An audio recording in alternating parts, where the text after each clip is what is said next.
Good morning, everyone, and welcome to our session on income taxation of corporations under Philippine law. Today, we will discuss essential concepts drawn from the tax code, the revised corporation code, and various related regulations. Our goal is to understand how corporations are defined, how they are classified for tax purposes, and the specific income tax treatments that apply to them. So that would be the outline for today's discussion. So we'll start from the definition of corporation based on the as provided under the revised Corporation Code of the Philippines. The second would be what are the different types of corporation in the context of Philippine taxation. And the third one would be we will discuss the types of income subject to tax. So let's begin with definition of terms. Basically, it's going to be the definition of a corporation. So, as provided under the Republic Act number 11232, also known as an act providing for the revised Corporation Code of the Philippines, Section 2, a corporation is an artificial being created by operation of law, having the right of succession and the powers attributes and properties expressly authorized by law or incidental to its existence. However, from a taxation standpoint, the National Internal Revenue Code is amended by RA number 10963 of the Train Law broadens this definition. So for tax purposes, the term corporation includes not just corporations as formed under our corporation code, but also one person corporations, partnerships, no matter how created or organized, joint stock companies, joint accounts, associations, or insurance company. So one person corporation was introduced by Section 4 of the Create Law, expanding the coverage of the term corporation. So Section 116 of the Revised Corporation Code defines one person corporation as a corporation with a single stockholder, provided that only a natural person, trust, or an estate may form a one person corporation. Banks and quasi-banks, pre-need, trust, insurance, public and publicly listed companies, and non-chartered government-owned and controlled corporations may not incorporate as a one-person corporation. Provided further that a natural person who is licensed to exercise a profession may not organize as a one-person corporation for the purpose of exercising such profession except as otherwise provided under special laws. However, there are notable exclusions. For one, the general professional partnerships are not treated as corporations for tax purposes. Similarly, certain joint venture or consortiums formed specifically for construction projects or energy operations under a service contract with the government are also excluded from the definition. Now, let's proceed with the different types of corporation. So, generally, there are two types of corporation. We have domestic corporation. So these are corporations created and organized under Philippine laws, and foreign corporations, which are those which are created and organized under foreign laws.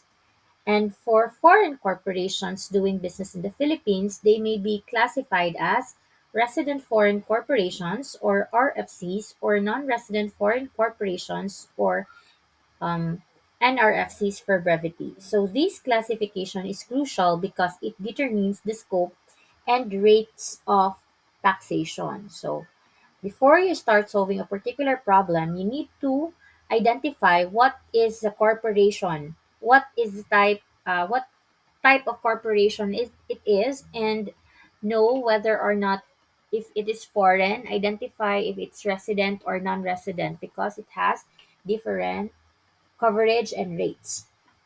Okay, so for domestic corporations, Generally, domestic corporations is subject to a 25% corporate income tax rate on worldwide income.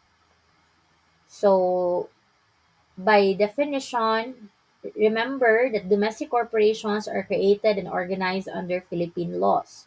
So, they have registered with our Securities and Exchange Commission. So, they are generally subject to a 25% tax. However, a reduced rate of 20% applies if the domestic corporation's net taxable income does not exceed 5 million, and so this must be a twin requirement to get the 20% reduced rate. So, and its total net assets do not exceed 100 million, excluding the land on which the business stands. So remember, general rule, that's 25%, and it can be reduced if first, the taxable income does not exceed 5 million. Second, because it uses the word and, so total net asset must not be more than 100 million, excluding the land on which the entity's office, plant, and equipment are situated during the taxable year. The second type, example of a domestic corporation are proprietary educational institutions and hospitals, which is subject to a preferential rate of 10%. However, it will be noted that if the date of the problem or the period of the problem is from July 1, 2020 until June 30, 2023, and it's a proprietary educational institution and hospital, you need to use the 1% because from 10%, this rate was further reduced to 1% during those periods. So highlight July 1, 2020 to June 30, 2023. So, if the gross income from unrelated trade or business exceeds 50% of the total gross income, the rate defaults to 25%. So, it goes back to the general rule that domestic corporations are taxed um, at 25%. The third one is the government owned or controlled corporations or the GOCCs. These are also taxed at 25%, except the SSS, GSIS, PhilHealth, Pag-ibig, and the local water districts. These are exempt. So, for the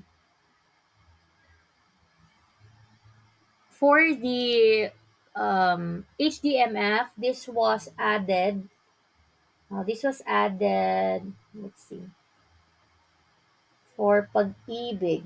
This is a new inclusion from exemption to the GOCCs at 25%. And then for the other specific entities like taxable partnership, FCDUs of domestic banks, service contractors or subcontractors engaged in petroleum operations, Ecozone enterprises and enterprises qualify for the 5% SEI. Microfinance NGOs and Philippine-based offshore gaming licensees are considered as domestic corporation. And the applicable rules and rates will be discussed shortly. So, next we will proceed with the resident foreign corporations. So, resident foreign corporations are those engaged in trade or business in the Philippines and are generally taxed at 25% on their net income from Philippine sources. So, some RFCs, such as regional headquarters of multinational companies and service contractors in petroleum operations, may have special tax treatments. So, Ecozone enterprises and those entitled to the special corporate income tax at 5% on gross income also fall under special regimes. After identifying what are those domestic corporation and resident foreign corporation, now we'll proceed with the non-resident foreign corporations. So non-resident foreign corporations are typically taxed on their gross income from sources within the Philippines through final withholding taxes, and the general rate is at 25%. However, special rates apply for income derived from specific activities such as leasing vessels, aircraft, or cinematographic films. Cinematographic films. So that's for the non-resident foreign corporation. Now let's proceed to the different types of income subject to tax. So as you know, either domestic, resident foreign, or non-resident foreign corporation earned income, and from that income, we got the applicable income tax, right? So if there's no income, there is no income tax to speak of. So if they earn income, they are subject to the following. So for the first one, okay. These are the types of income subject to tax. So ordinary income, of course, from the ordinary course of business, passive income, and then they do have capital gains, if any. So let's start with ordinary income.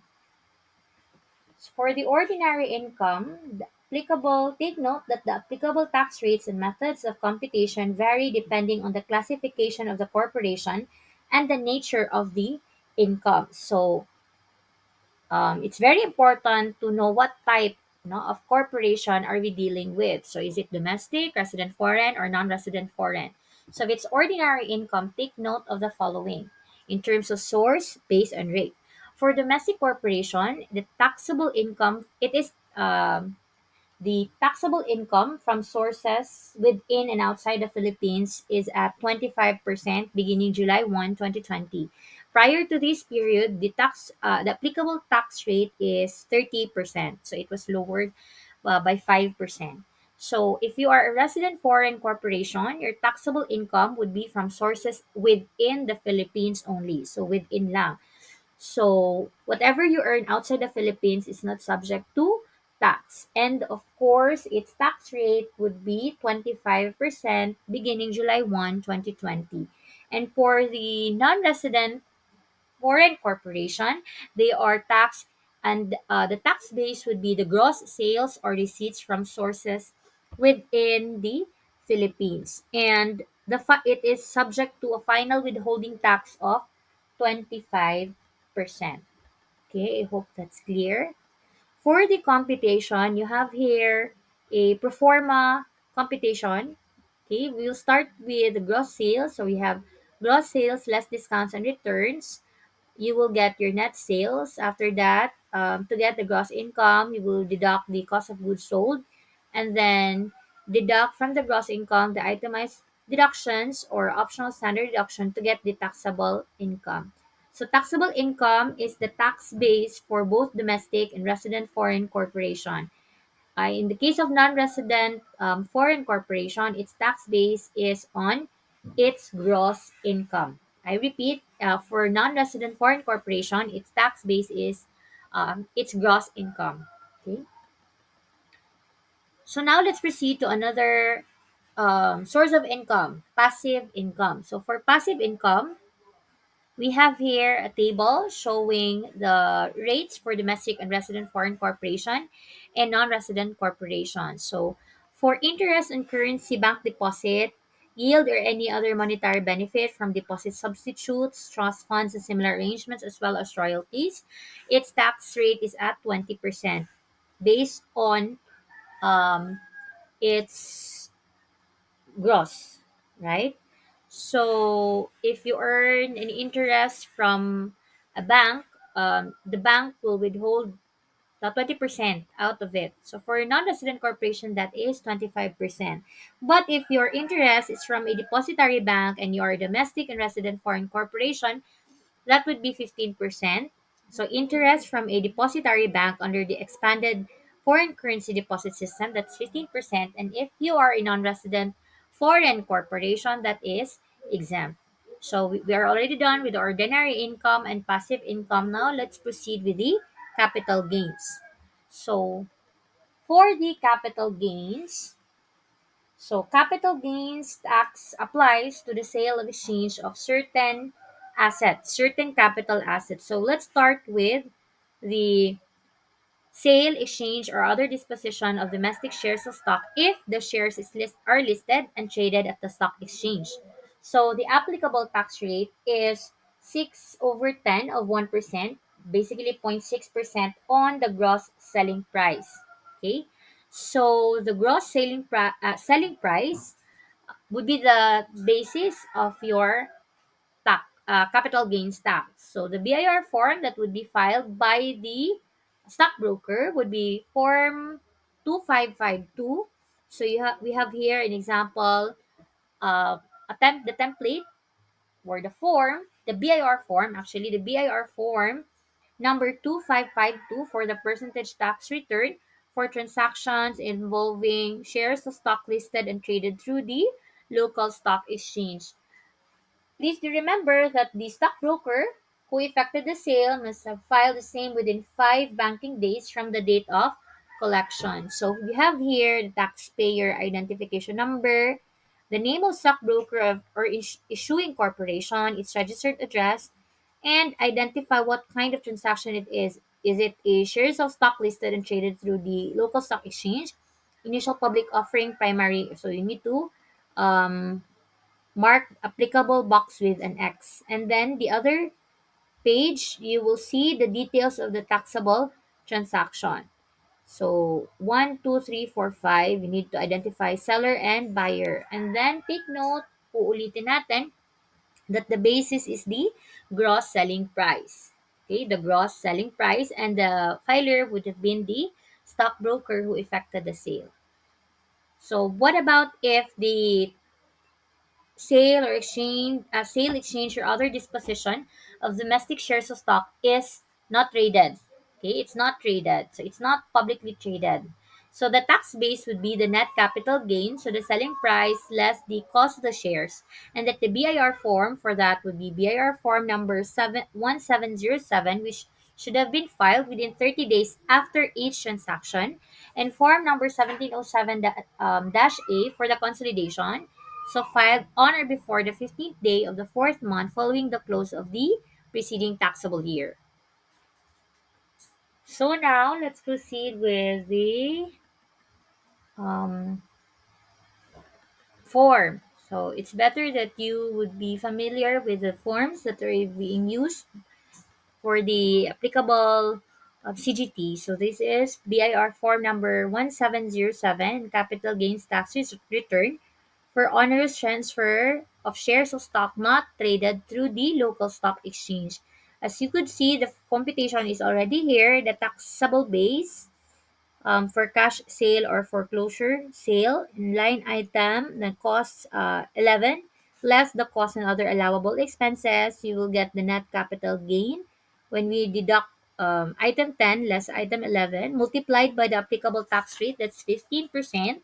So that's the tax due on the entire transaction. So that's it for the capital gains tax on stocks. Okay.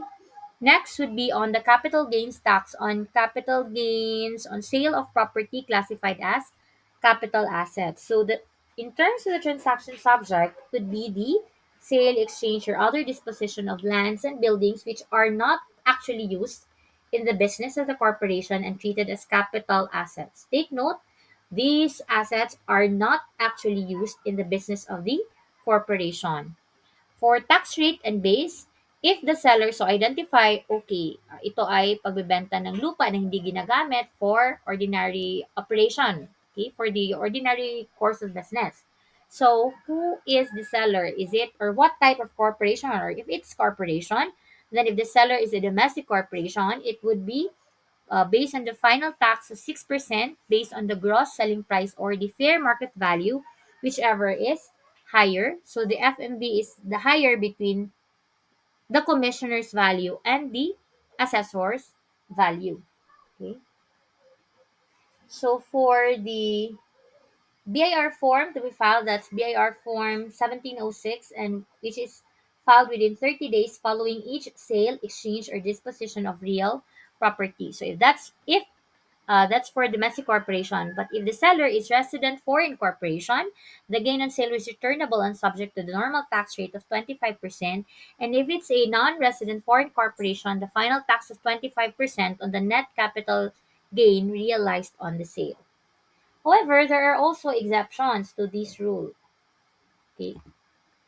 So, what are the exemptions from the capital gains tax? Number one, if the sale involves sale of raw lands to be used for socialized housing projects or sold under the community mortgage program under RA number 7279 or the Urban Development and Housing Act of 1992, or if the land transfer is under the Comprehensive Agrarian Reform Law of 1988. So it will not be subject to the capital gains tax.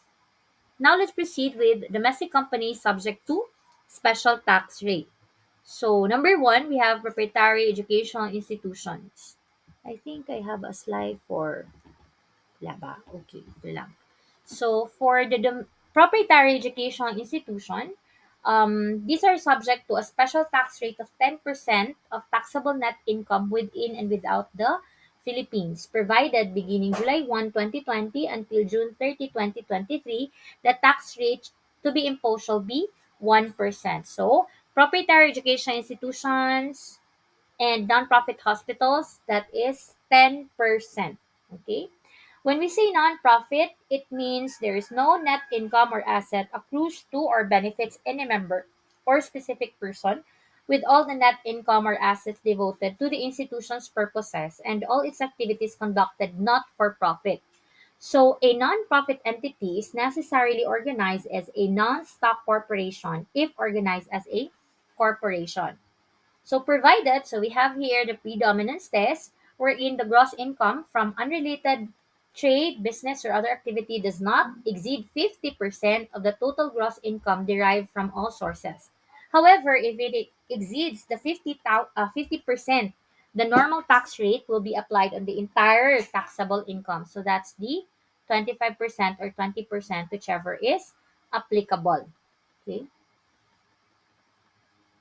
So take note that the preferential income tax rate shall apply only if the institution passes the predominance test, where its gross income from activities not related to education does not exceed 50% of the total gross income derived from all sources. And it is to be noted that only proprietary educational institutions and hospitals which are non-profit shall enjoy the preferential rates of 10%. So for FCDUs, subject to final taxes on certain foreign currency transaction, if the income is from foreign currency loans granted to Philippine residents um, other than depository banks, that's 10% final tax. 10% final tax. If it's an interest income from foreign currency interbank, that's 10% final tax. And if it's an income from foreign currency transactions other than from loans granted to Philippine residents and from foreign currency interbank, it is exempt. Okay? So income from foreign currency transactions shall include interest income from lending operations, which includes among others bank charges, commissions, service fees, and net foreign exchange transaction gains.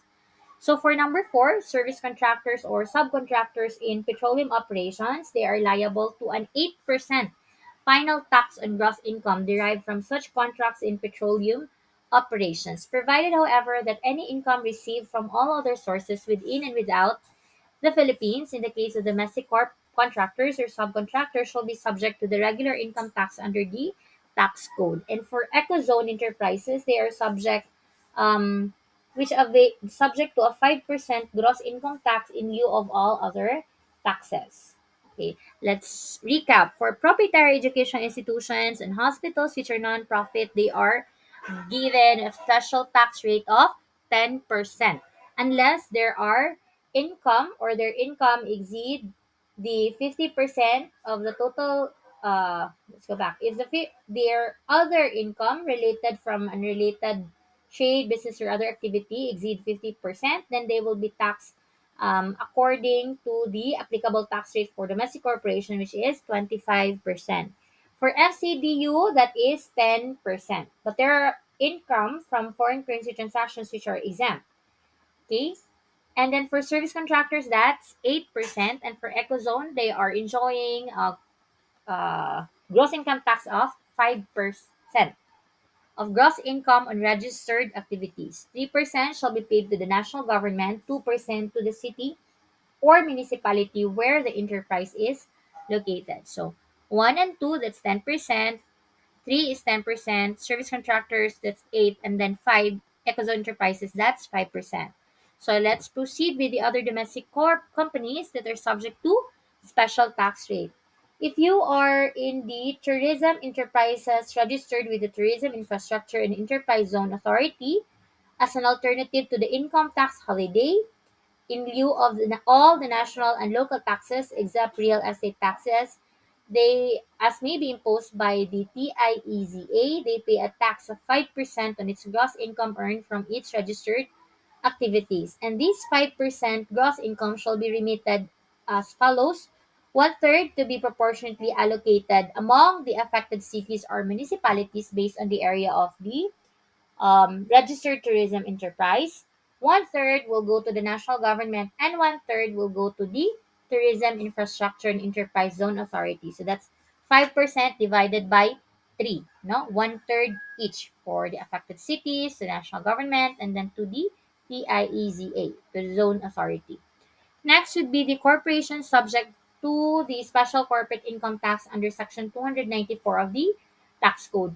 So effective July 1, 2020, domestic corporation which qualify for the special corporate income tax shall pay an income tax equivalent to 5% of gross income in lieu of all national and local taxes. So for the purpose of the 5% tax on gross income earned, local taxes shall not include the fees and charges as defined under Section 131 L and G respectively of the Local Government Code of 1991. And take note, to qualify for the special corporate income tax, the domestic corporation must comply with the requirements of Section 304 of the Tax Code. Moreover, only those considered export enterprises may avail of the special corporate income tax. Okay, that's for number 7. And then we'll proceed with the microfinance NGO. A duly registered and accredited microfinance NGO shall pay a 2% tax based on its gross receipts from microfinance operations in lieu of all national taxes. However, the non-microfinance activities of microfinance NGO shall be subject to all applicable regular taxes. And in the case of Philippine-based offshore gaming licensee, so let's step back. What is an offshore gaming licensee? So it's an offshore gaming operator duly licensed and authorized to conduct offshore gaming operations, including the acceptance of bets from offshore customers. So that whatever the income is of an offshore gaming licensee organized in the Philippines shall be taxed as follows. So for their gaming revenue, the entire gross gaming revenue or receipts or the agreed predetermined minimum monthly gaming revenue of receipts, whichever is higher, shall be subject to a gaming tax equivalent to 5%. Okay, 5%. Such 5% gaming tax shall be in lieu of all the direct and indirect internal revenue taxes and local taxes. So gross gaming revenue or receipts shall mean gross wages less payouts. So you need to deduct the payouts. And for their non-gaming revenue, it shall be subject to an income tax equivalent to the 25% of the taxable income derived from all sources within and without the Philippines. For their gaming revenue, that's 5%. For the non-gaming revenue, that's 25%. And take note, accredited service providers to offshore gaming licensees shall not be subject to the 5% gaming tax. Instead, it shall pay such rate of tax imposed under Title II of the Tax Code. Furthermore, it shall be subject to all other applicable local and national taxes. So I hope that is clear. For the Philippine base, it's 5%. Microfinance, it's 2%. Okay? 2, 5, 10. Similar lang yung mga tax rates nila. So if you need to study, you can sort the percentages to know which was the highest and then the lowest. But the general rule is that domestic corporations are taxed at 25%. So if you are in doubt, you can use the 25%. Okay. So for resident foreign corporations subject to special tax rate. So what are these types of corporation? For one, we have international carriers doing business in the Philippines. It shall pay a tax of 2.5% of the gross Philippine billing. So what is gross Philippine billing? So when we say international carriers, it could be air carriers or sea carriers. So gross Philippine billings are gross revenue derived from carriage of persons, their excess baggage, cargo, and mail originating from the Philippines. Now take note, it must be from the Philippines and in a continuous and uninterrupted flight uninterrupted flight, irrespective of the place of sale or issue and the place of payment of the ticket or passage documents. So, what are the rules? So, tickets revalidated, exchanged, or endorsed to another international airline form part of the gross Philippine billings if the passenger boards a plane in a port or point in the Philippines, provided that for a flight or voyage which originates from the Philippines but transshipment of passenger takes place at any port outside the Philippines on another carrier, only the allocated portion of the cost of the ticket corresponding to the leg flown from the Philippines to the point of transshipment shall form part of the gross Philippine billings. So, dapat nag-originate siya from the Philippines. If meron siyang connecting flight, no? Kung may connecting flight siya or transshipment siya, dun lang hanggang saan siya, dun lang, ah, yung cost ng ticket niya should be according to the leg flown galing sa Philippines up to the point of transshipment. And where a passenger, his excess baggage, cargo, and or mail originally commencing his flight or voyage from a foreign port alights or is discharged in any Philippine port, and thereafter boards or is loaded on another airplane or vessel owned by the same international carrier, the flight or voyage from the Philippines to any foreign port shall be considered originating from the Philippines. If the time intervening between arrival to and departure from the Philippines exceeds 48 hours. Now, if the failure to depart within 48 hours, kasi nga may 48 hours, di ba, na time. So, if hindi nag-depart within 48 hours and it's due to reasons beyond the control of the passenger, such as when the next available flight or voyage leaves beyond 48 hours, or such failure is due to force majeure, the flight or voyage from the Philippines shall not be considered originating from the Philippines.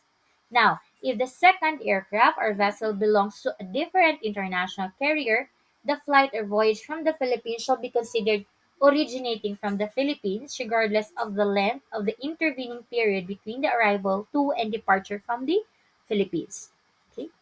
Now, for the second one, the offshore banking units or the OBUs.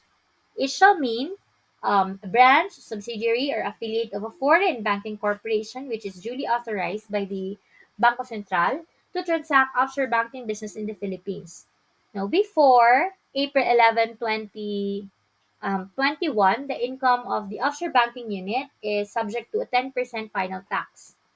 However, effective April 11, 2021, the offshore banking unit shall no longer enjoy the 10% preferential income tax rate. Instead, they shall be taxed as any other resident foreign corporation.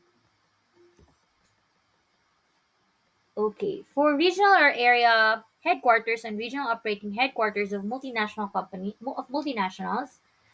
for the regional or area headquarters of multinational, it shall not be subject to income tax. But if it is a regional operating headquarters and beginning January 1, 2022, the regional operating headquarters of multinational shall be subject to the regular corporate income tax rate of 25%. Okay, for service contractors or subcontractors engaged in petroleum operations, that's 8% final tax on gross income derived from such contract in petroleum operations. Ecozones, think you know it already. For ecozones, that's 5% gross income from registered activities. SCIP, that is 5%. Okay. And then for foreign base, offshore gaming licensee, that is 5%. Now, for the non-resident foreign corporations subject to special tax rates, you have here, diba, in general, non-resident foreign corporation is subject to a final withholding tax of 25% based on enumerated gross income from all sources within the Philippines, except one, it's a non-resident cinematographic film owner, lessor, or distributor. That's 25% final tax on its gross income from all sources within the Philippines. Second, non-resident owner or lessor of vessels chartered by Philippine nationals. That's 4.5% final tax on its gross rentals or charter fees. Third, Non-resident owner or lessor of aircraft, machineries, and other equipment, that's 7.5% final tax on gross rentals or fees. Fourth, on interest in on foreign loans contracted on or after August 1 of 1986, that's 20% final tax on the amount of interest. But if it's an income from transactions with depository banks under the expanded FCDU system, that's exempt. Okay. Take note the royalty income is subject to the rate of 25% final tax as it is not one of the items of income subject to a special rate. So if you are also um, given a problem, you don't know what particular rate are you gonna be using, it's very safe to say that you are to use the 25%. Okay, so this list is exclusive for exempt corporations, of course. For exempt corporations, so certain organizations are exempt from income tax on income received by them and their capacity as such, so including labor, agricultural, or horticultural organizations not organized for profit, certain mutual savings or cooperative banks, beneficiaries and fraternal societies, non-stock religious, charitable, scientific, or educational institutions, and similar entities enumerated under the tax code. So you have here an enumeration of the other exempt corporations. So the following income of whatever kind and character of the foregoing organization shall be subject to income tax. So, from any of their properties, real or personal, or from any other activities conducted for, highlight the term for profit. Okay? So, the said income shall be taxable regardless of the disposition made of such income. No? Hindi na natin aalamin kung paano nila ginamit yung pera nila. Basta kay, yung importante, they have earned it, no, for profit or from any other properties, real or personal. Now let's proceed with the um, MCIT, okay, the minimum corporate income tax. So to ensure a minimum level of tax payment, the MCIT applies to domestic and resident foreign corporations subject to the regular corporate income tax. So generally it's 2% of gross income, but from July 1, 2020 to June 30, 2023, the MCIT was reduced to 1%. So ngayon, balik na naman siya ng 2%. Okay? So the effectivity would be the fourth taxable year immediately following the year in which such corporation commenced its business. And the term gross income shall mean gross sales less sales returns, discounts, and allowances and cost of goods sold. Wherein cost of goods sold shall include all business expenses directly incurred to produce the merchandise to bring them to their present location and use. Okay. And it's carried forward of excess, any carry forward of excess minimum tax. So any excess over the regular corporate income tax in a particular year shall be carried forward and credited against the regular income tax for the three immediately succeeding taxable years. But there are also exceptions to the rules. Okay, so there is a relief from the MCIT. So the Secretary of Finance, upon the recommendation of the Commissioner, may suspend the imposition of the MCIT upon submission of proof that the corporation sustained substantial losses on account of, for one, prolonged labor dispute. Second, it could be because of force majeure, or the third one is because of legitimate business reversals. And take note, MCIT shall only apply to domestic corporations and resident foreign corporations subject to 25 or 20% tax rate. So accordingly, the following shall not be subject to MCIT. So yung domestic corporations operating as proprietary educational institutions which pass the predominance test, that's 50%, and then 50% and above. Domestic corporations engage in hospital operations which are non-profit and which pass the predominance test. The domestic corporations engage in business as depository banks under the expanded foreign currency deposit system, otherwise known as the Foreign Currency Deposit Units or FCDUs, other income from foreign currency transactions, interest income from foreign currency loans granted to residents of the Philippines, and firms that are taxed under special income tax regimes such as the 5% gross income tax incentive. Okay,